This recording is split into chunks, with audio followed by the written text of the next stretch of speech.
या जनसन्मान यात्रेला संबोधित करण्यासाठी महाराष्ट्र राज्याचे लोकप्रिय नेते, राज्याच्या विकासाचे दादा, लोकप्रिय उपमुख्यमंत्री नामदार अजितदादा पवार साहेब, जोरदार टाळ्यांनी आपण इथे स्वागत करूया। सन्माननीय नामदार अजितदादा पवार साहेब। राष्ट्रवादी काँग्रेस पक्षाचे अध्यक्ष खासदार सुनील तटकरेजी, विधिमंडळातील माझे सहकारी यशवंत माने, आपल्या सगळ्यांचे सहकारी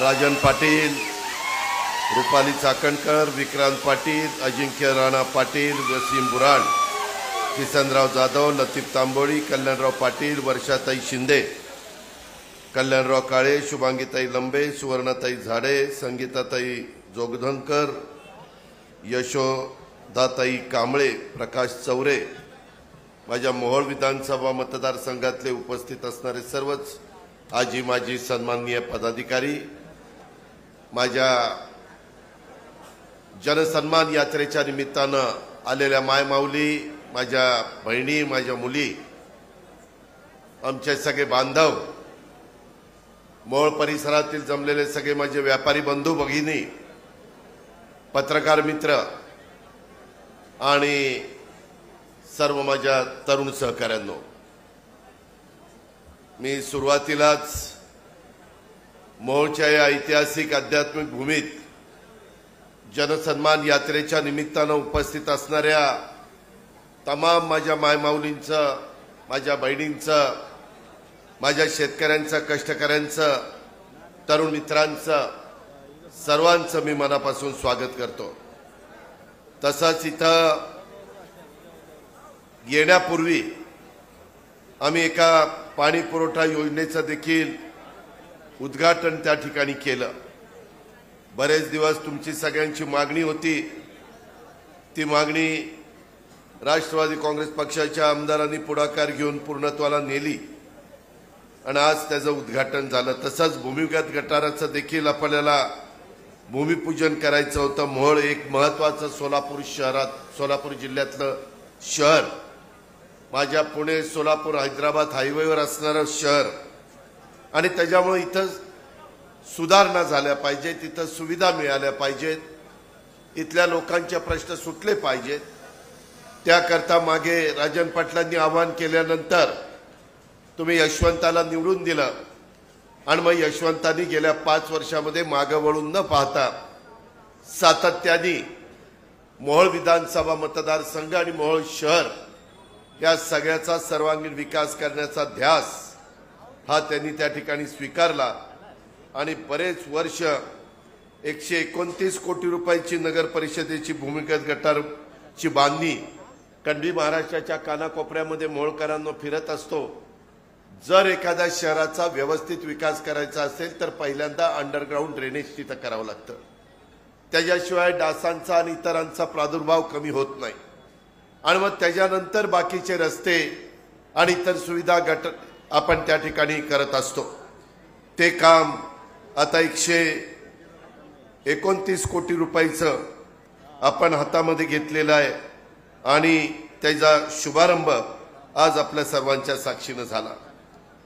खरं तर मी ह्या विविध विकास कामाच्या निमित्तानं सर्व मोहोळकरांचं, यशवंत मानेंचं, राजन पाटलांचं आणि बाकीच्या सगळ्या टीमचं अभिनंदन करतो।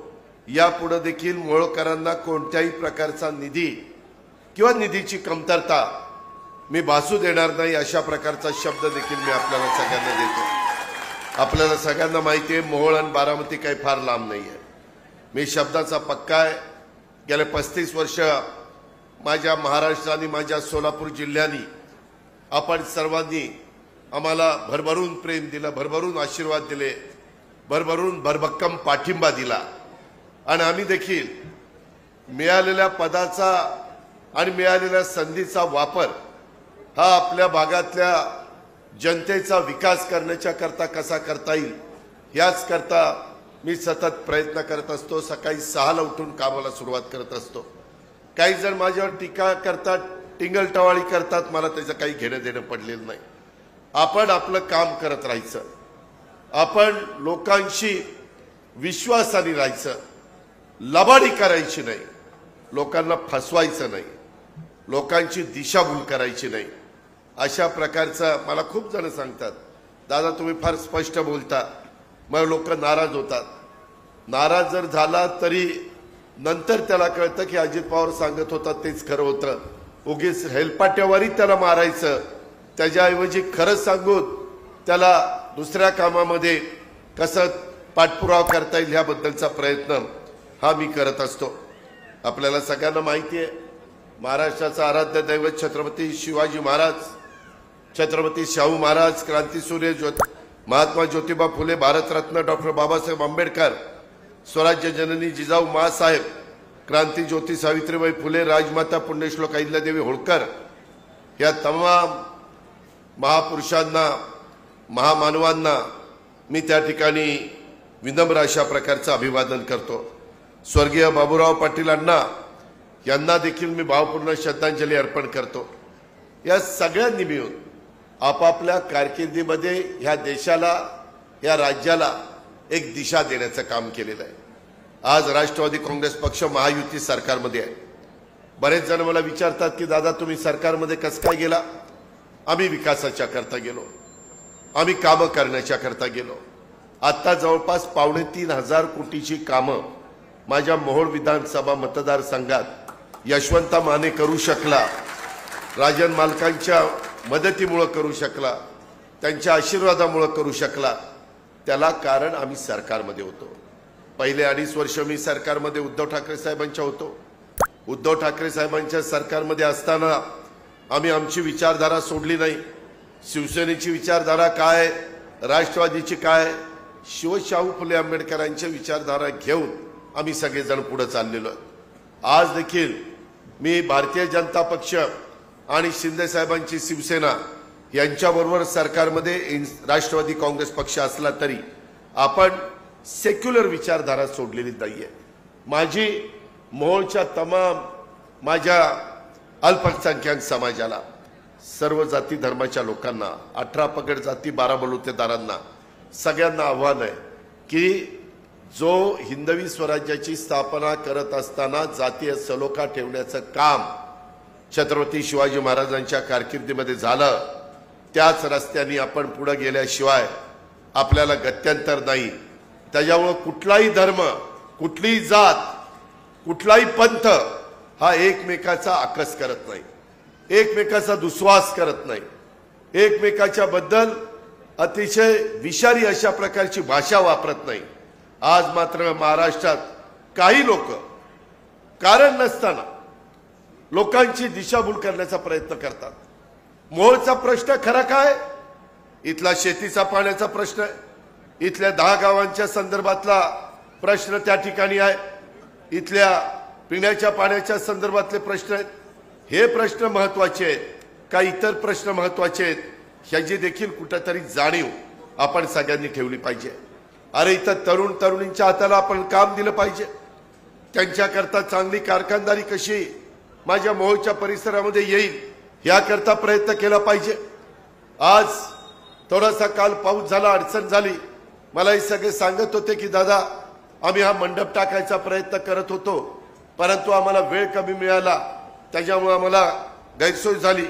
मलाही हेलिकॉप्टरने यायचं होतं. मी बरोबर मी आणि सुनील तटकरे 8:30ला चिपळूणमधनं निघालो, परंतु मध्ये मला बारामतीला जरा थांबावं लागलं, कारण जिथे हेलिपॅड होतं तिथं उतरू शकणार नाही. मला शेवटी सोलापूरला जावं लागलं आणि उलटं यावं लागलं. शेवटी ह्या भागातले प्रश्न काय, आम्ही येतो म्हणजे काहीतरी मजा आजा करायला येत नाही, काहीतरी मिरवणुका काढायला आणि जल्लोष करायला येत नाही. इथं आल्यानंतर आम्ही जनसन्मान यात्रेच्या निमित्तानं गेल्या अर्थसंकल्पामध्ये माझ्या महाराष्ट्रातल्या सर्वसामान्य माणसाला कोणत्या योजना दिल्या, माझ्या मायमाऊलीला कोणत्या योजना दिल्या, माझ्या तरुण तरुणींच्या करता काय केलंय, माझ्या बळीराजाच्या करता काय केलंय हे सांगायला नको? काही काही जण त्याला विरोध करतात, त्याच्यामध्ये सांगतात हे काही चुनावी जुमला आहे. आम्ही कधी चुनावी जुमला केला नाही. उलट मागच्या काळामध्ये मला आठवतंय राजन मालक देखील त्यावेळेस माझ्याबरोबर आमदार होते. 2004च्या निवडणुकीच्या आधी ह्याच सोलापूर जिल्ह्याचे सुपुत्र सुशीलकुमार शिंदे मुख्यमंत्री होते आणि त्यावेळेस आम्हाला म्हणाले, त्यावेळेस मी नौका होतो, मी साधारण त्या बाबतीमध्ये फार मला सिनियर धरलं जात नव्हतं आणि त्यांनी सांगितलं की आपण शेतकऱ्यांना वीज माफी करायची. आम्ही म्हणलं चांगला निर्णय, कारण 3 हॉर्सपावर 5 हॉर्सपावर 7.5 हॉर्सपावरला बटन दाबताना बिल भरताना काय त्रास होतो ते आपल्याला माहिती आहे, बाकीच्यांना काय माहिती. आणि त्यामुळं म्हणलं करून टाका. 0चं बिल दिलं. त्याच्यानंतर ते त्यांना मुख्यमंत्री न करता काँग्रेसने विलासरावांना मुख्यमंत्री केलं. विलासराव म्हणले की नाही आपल्याला बिल द्यायचं आता इथनं पुढं. म्हणलं लोकांना सांगून मतं घेतली राव, वीज माफीच्या नावाने मतं दिली लोकांनी. लोक आपल्याला राव तोंडात शेण घालतील. नाही म्हणले ते शिंदे साहेबांनी केले, आता आपलं सरकार आहे आपण नाही करायचं आणि घेतली बाग. आज मात्र मी तुम्हाला सांगतो, तुमच्या सगळ्यांच्यामुळं माझ्यासारखा कार्यकर्ता ह्या राज्यामध्ये 10व्यांदा मी अर्थसंकल्प सादर केला. 10व्यांदा अर्थसंकल्प सादर करत असताना तुम्ही नौका असल्यानंतर तुम्हाला अनुभव नसतो, ती पहिली वर्ष तुमचं असतं. पण माझं पहिलं, दुसरं, तिसरं, चौथं, 5वं, 6वं, 7वं, 8वं, 9वं, 10वं 10 वर्षात काहीतरी मला अनुभव आला असेल. मी एकंदरीत राज्यात फिरत असताना यावेळेस ठरवलं, महायुतीच्या सरकारमधनं काम करत असताना अशा काही योजना गरीब माणूस केंद्रबिंदू मानून, गरीब मायमाऊली केंद्रबिंदू मानून द्यायच्या. त्याच्यातनं माझी लाडकी बहीण योजना पुढे आली. मुख्यमंत्री माझी लाडकी बहीण योजना. मी विचार करत होतो की कुठल्या घटकाला द्यायचं. मी आदिती तटकरे या खात्याची मंत्री, माझ्याच पक्षाची, माझीच मुलगी. तिला म्हणलं काय अधिक ती कसं करायचं. ती म्हणली दादा बघा, म्हणलं गरिबांना द्यायचं आणि सर्व जाती धर्माच्या महिलांना द्यायचं, भेदभाव करायचा नाही. कोणी असो, अल्पसंख्याक असो, बहुजन समाजाचा असो, ओबीसी असो, भटका असो, मागासवर्गीय असो, आदिवासी असो, कोणीही असो, गरीब असेल तर तिला मिळालं पाहिजे. ती माझी माय माऊली आहे.